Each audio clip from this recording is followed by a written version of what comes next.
Айде ще видим тук надолу, ако става.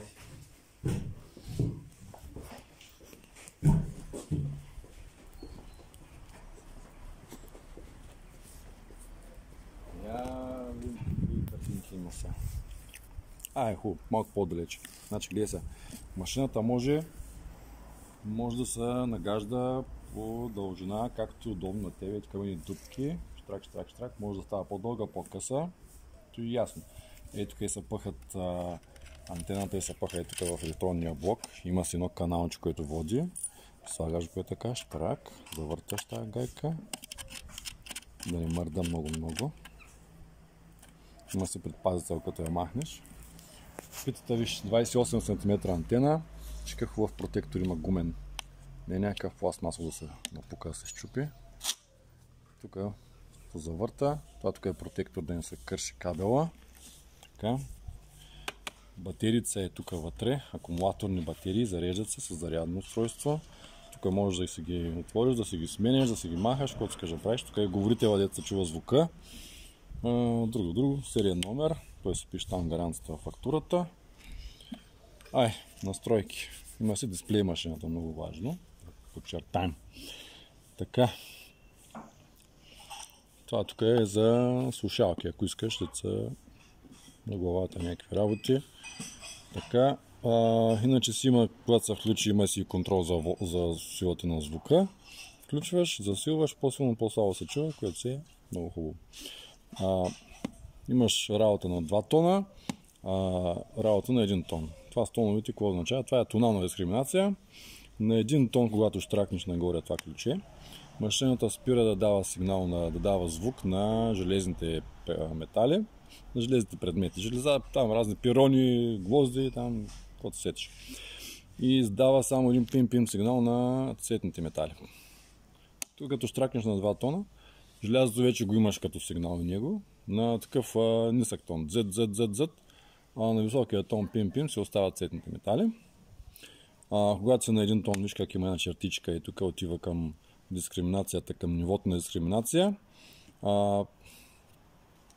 За улеснение на потребителя, отцветено е тук в червеничко, къде трябва да сложиш най-много, е тук до е така 5-6. Ако искаш да ми фащаш разни фолио там от някакви станиолчета, от някакви шоколадчета, примерно, штрак е тук.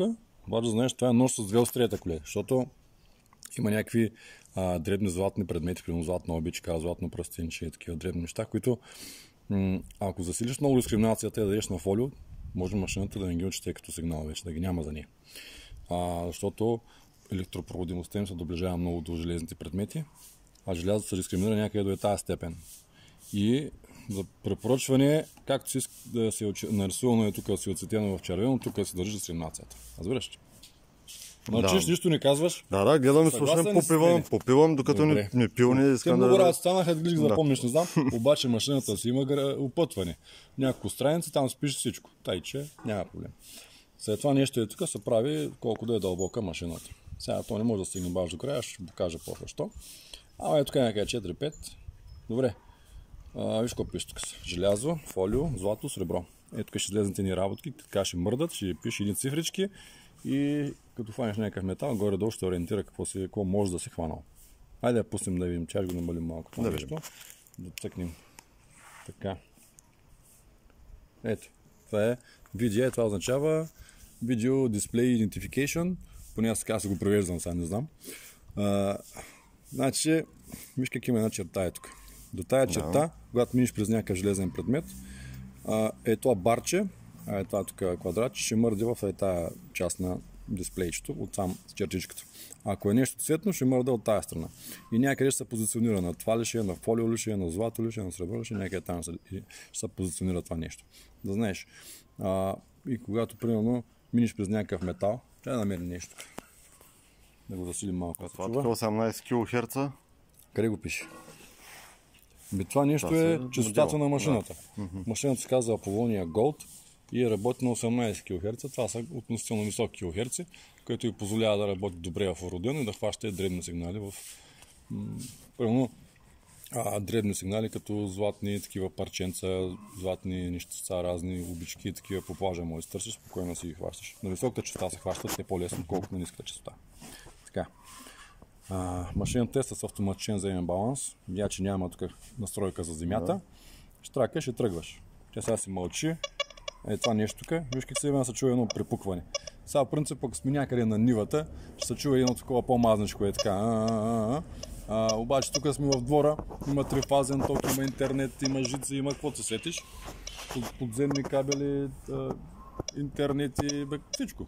Кабелна телевизия. Всичко, да, смущение. Да, защото се получават ни електромагнитни интерференции, се нарича това нещо. Така.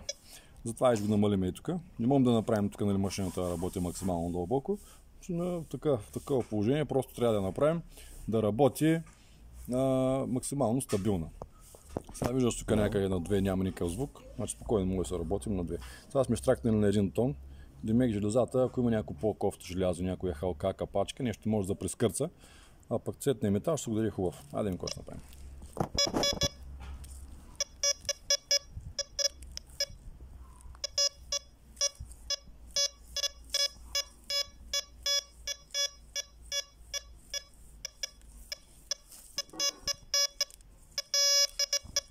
Колега, много желязо тук и цветни работи има. Има.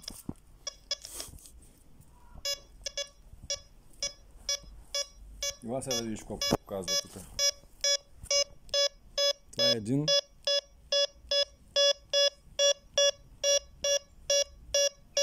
Това се нарича въртян сигнал.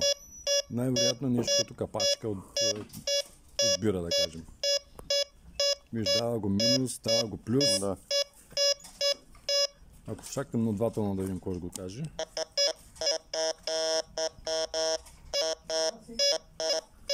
Черно и цветно. Това е пример за съвременен метал.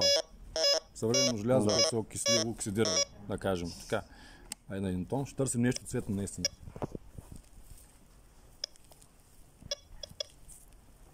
Така се припукват железцата. Тук е прекалено замърсено.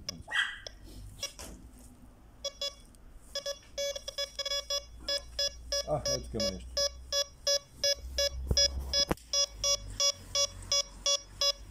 Да взема лопата. Няма вземи тази лопата, един кой това. Да, го плюс 11, плюс 20. Къде? Върти. Ей тук. Сега, дали ще мога да снимаме да... Айде, аз ще снимам какво да прави. Тука? Да, копнете лекичко.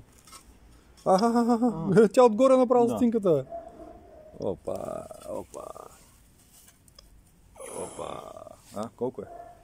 10 стинки, 74-та. Виках, че сме актуални, пак сме назад във времето. Пак сме отървали. Пак е нещо. Това, ако беше 74-та година, можеше да си купим сигурно 3 банички с тази 10 стинка.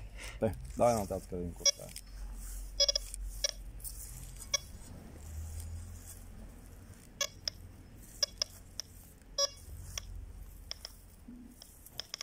Чуваш ли как припукват? Да. Това са разни... Това са метални работи. Пирони, разни железа. Сега, айде да ги чуеш железата как се чуват. Ще сложим на 2 тона. Штрак. Опа, виждаш ли? Да.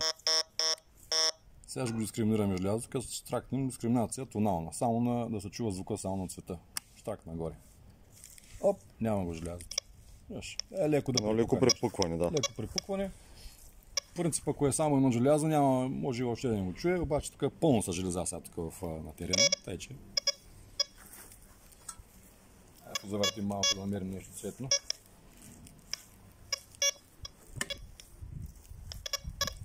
Ето тук, където сме намерили тази апарат, трябва да проверим за още. Чува се, че има железа. Я да видим. Охо! Охо! Що ми с тия железа я хванахме тази пара? Добре е машина. Опа. Това нещо по-едро ли? Виж колко високо плащаме.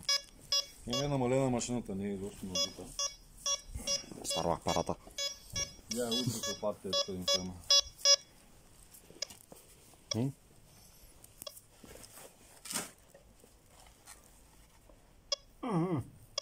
Кой е това, бе? Гарче от месен говгард. Ножка. Глупост. И някакво злато пак. Хвърляй го. Да, пак злато. Хубаво. Така. Добре, дай да проверим нататък. Хубаво го чува, идеален сигнал за... Някакво злато. Някакво злато, ама.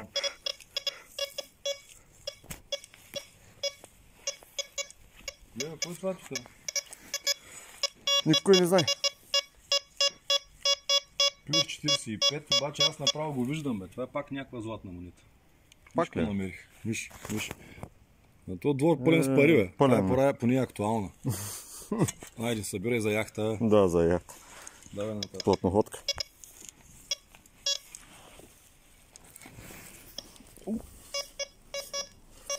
Опа, има ли?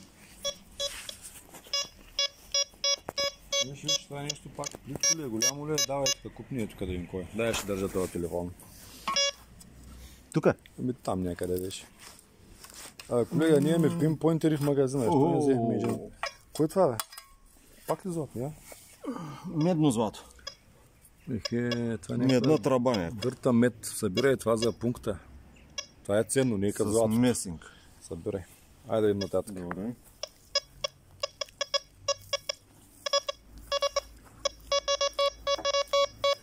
Ого, тук става една работа. Какво става тук, човеко? Много интересна работа става тук. Май имаме нещо като находка. Я, чупни малко да видим. Оп! Кое тая работа е? Това вече не е пара, това е жетон. Жетонче. Еба се работата. Или за електронни игри. Да. Общо взето, колега, какво да ти кажа? Я тук тия кермини да видим, тия тухли.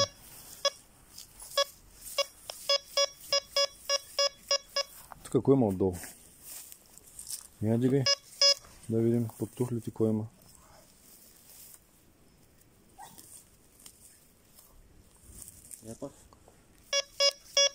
Има нещо там.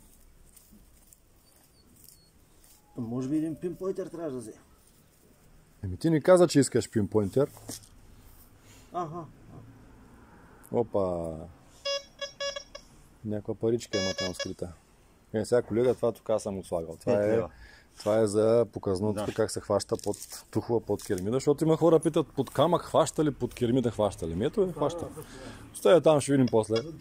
Ако трябва нещо да гледаме. Аз друга машина мога да ти покажа също. Искаш ли? Добре, колега, хубаво. Подкараме ги наред всичките. Така, стая приключихме горе-долу. Чао!